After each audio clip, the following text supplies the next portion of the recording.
Welcome to Manor Lords, your perfect start. Okay, first things first, let's get my special logo as my family crest, which is a nice little feature that the developer provided. But look at that name. Oh, I can't keep that, can I? I literally can't keep that as my Lord's name. No, we will change that to Lord Know-It-All. But oh my goodness, random name generator, you created hilarity.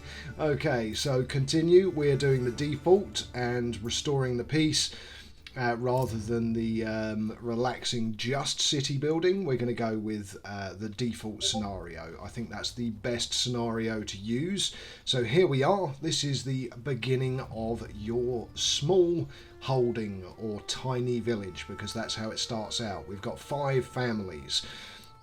First things first, you are going to want to lay a road network because you want to plan ahead in this game. You don't want to just start whacking stuff down and hoping for the best. Now, looking around, we can see the purple there is berries, the green is animals, down with the pickaxe is iron.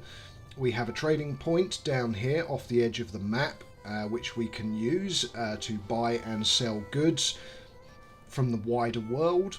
And across to the left, you can't see it, we have stone and we also have clay, which will be needed later on to improve our village. But first things first, roads. Okay, so you've got your initial supply pile, you have a hitching post, which is where our oxen is, and our settlers camp, so basically a homeless camp that we need to deal with as quickly as possible. Now we're going to connect up the road here. There we go. And what we're going to do is we're going to create a road around the hitching post where the oxen is. So let's start over here. Let's go across. There we go. And down and round. So we've basically circled it off and get that built. There we go. That top point actually could have been a little bit closer, but it's fine. Okay, so we now have that initial road and the road up to the main road. So first things first, you want to build a logging camp, number 1 structure. This is the first thing you want to build, reason being that logs are your main construction item for the beginning of the game for getting everything you need built. You also want a woodcutter's lodge, and the woodcutter's lodge turns logs into firewood. Now, firewood or fuel is your kind of one of your most important resources. If you don't have enough of it, you're not going to survive the first winter or the first year of the game. So a woodcutter's lodge, very important structure. Now let's get it rotated so it actually lines up with the road. There we go, that'll do. And about there. That's it, there we go, get that built, lovely. There's also a forester's hut, a saw pit to create planks, but the next things we're going to want is a hunting camp and a forager's post as well. So there's the hunting camp, that will get us meat, and the forager's hut goes and collects the berries from that berry spot that is growing. So we want to put it relatively close. We're not going to build a road all the way through the forest, so we'll put it, yeah, I think about there maybe. Maybe move it a little bit closer. There we go, because the people are going to have to walk there. It's quite a distance away from our village. Okay, and next up, you want burridge plots. Now, burridge plots removes the homelessness and gives our families somewhere to actually live. Now, we only have enough resources now to build 2, and you will see you've got a little hammer icon there. That is an expansion slot, so that will allow you to build either chicken coops, goats, or vegetables. So you'll be able to put all of those down. Let's see if we can go 3. No, we don't have enough resources, so we're going to have to start with just 2, which is fine. We can expand that later on, and we're going to, so that every family has a place to live. But let's get the initial 2 put down. That's a good size, and click the hammer. Okay, so the first 2 burridge plots have now been built. What we're also going to need is a granary and a storehouse, and eventually trading posts, but we also need a marketplace, the central hub of your village. So we're going to create some road to create a central marketplace area, and we're going to oversize it as well. So we're going to make it very big, unnecessarily big. You don't have to make it quite so big, but for me, having this central place and hub allows for expansion as we develop our village. So there we go, 4 points, creates the connection, and we've got 24 market stall locations. So way more than we need for now, but allows expansion going forwards. And future planning is what you want to do for everything. Now we need a well for water. This plot only seems to have the one water source here and another water source off towards the back. You could barely see it through the trees there. But you need water, of course, to survive. Now we don't have enough resources at the moment, so let's unpause the game, read our message. Yeah, I'll unite these lands under my rule. Got it. And carry on. Now it's worth speeding up the game at this point because you want to get stuff constructed so that you can then start constructing more stuff, which is what the first episode of this series is about, to give you a perfect start, the same as all my other content. So you want to assign a family to the logging camp now that it's completed, and they will start getting logs. Now this is on its way to being constructed, but every time a building constructs, the game speed goes back to normal. So if you want to speed it back up again, just click down, so ×4 or ×12. There we go, Woodcutter's Lodge has now been constructed as well, which will allow us to start making firewood. First burridge plot has been finished, lovely stuff, and wait for the second one to be built as well. And we need obviously the Woodcutter's Lodge to create our firewood, and the logging camp to get us more logs so we can build more stuff. Now this is our enemy in effect. You're not actually going to deal with any combat for the first 2 years. I will tell you that now in this regular scenario. So we're going to send that. You've no rightful claim to Selbitz and Hofstetten, and send that message off to him. There we go. And here is the region map. And here's where we are. So drop paragraph here. Yet another dog. It's a pleasure to meet you. We're going to leave that for now. That could potentially be an ally going forwards, but we'll close that off because we don't need to deal with it for now. So we're concentrating on getting our village up and running. All of our families not homeless, because that gives a huge debuff to the loyalty and the happiness of your village. There we go, second burridge plot is complete. Next thing you're going to want to do is plan ahead. So I'm going to put in a road here for future expansion that then connects back into the village. So there's space for our granary and our storehouse. Again, we should now have enough resources, I'm going to presume, for our water. Let's assign a family to the hunting lodge so that we start getting some meat.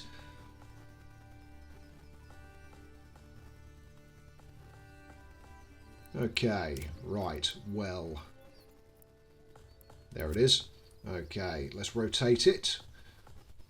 You want one of those contact points to be relatively aligned to the road, and then whichever way you want it to face.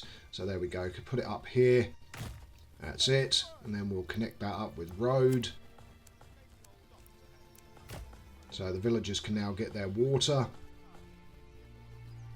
And the next focus, of course, is going to be more burridge plots, because we want all 5 of our families in burridge plots, and then we want to build at least one expansion, so an additional burridge plot, so more families can move into the village. So we've also assigned somebody to the forager's hut now, and at the top left you can see we've got 3 families assigned to jobs, and we've got 2 families unassigned. You always need at least 1 family unassigned for construction.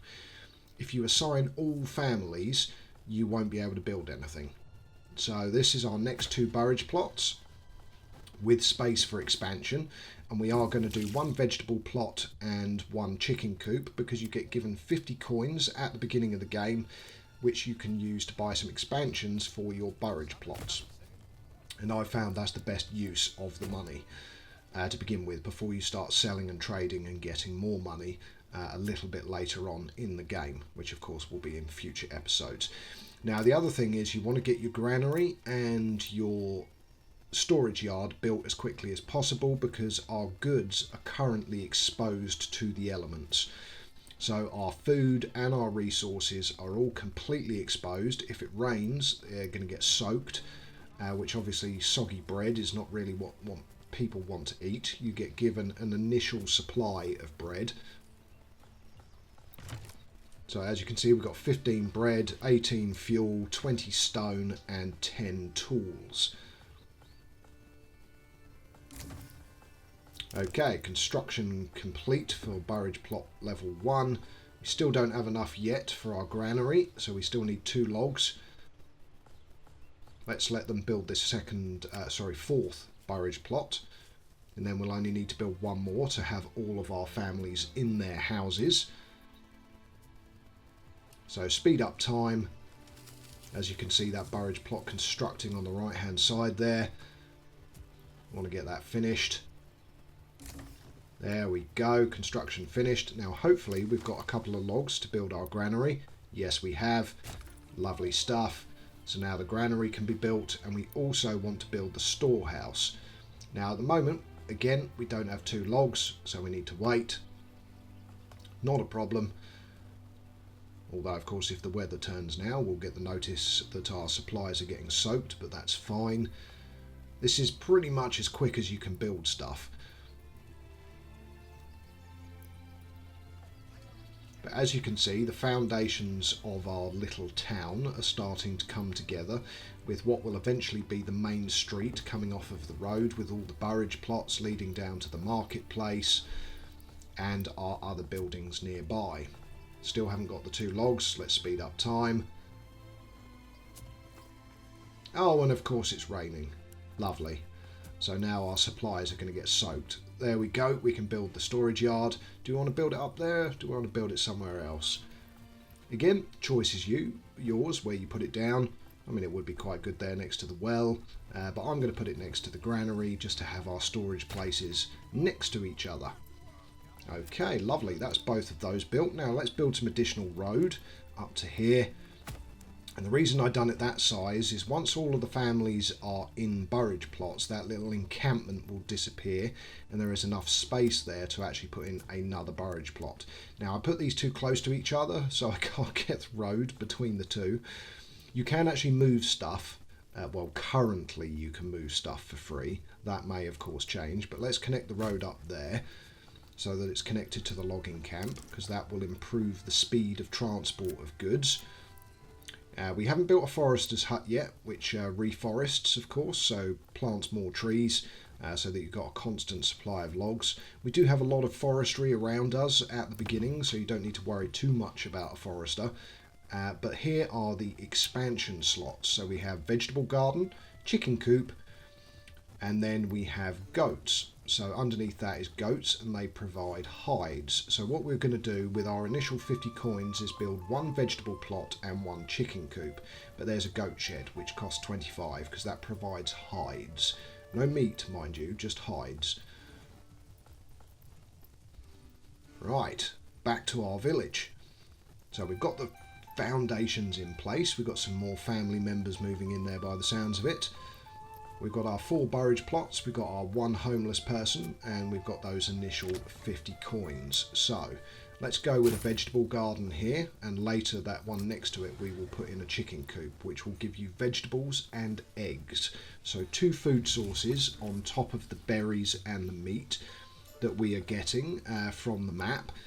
And then, of course, later, as everything develops, we'll start having farming, livestock, and everything else. Now, we're going to assign a family to the granary, get the food supplies under cover, rather than being left out to the elements.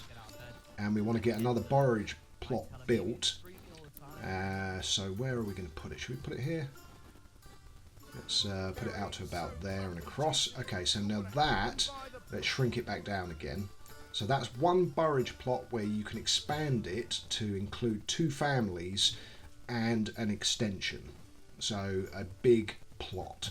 So what we will do is we'll put that in and build it, because then later on we can show how that works, which is really cool. I love the organic nature of where you can put the houses and everything else, and the layout of this is very natural, so it's like a real town developing, which I love.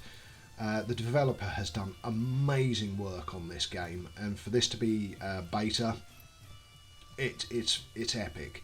If you're a part of the Reddit, you will have seen that I've put some seasonal pictures, so winter and autumn, where all the trees turn red.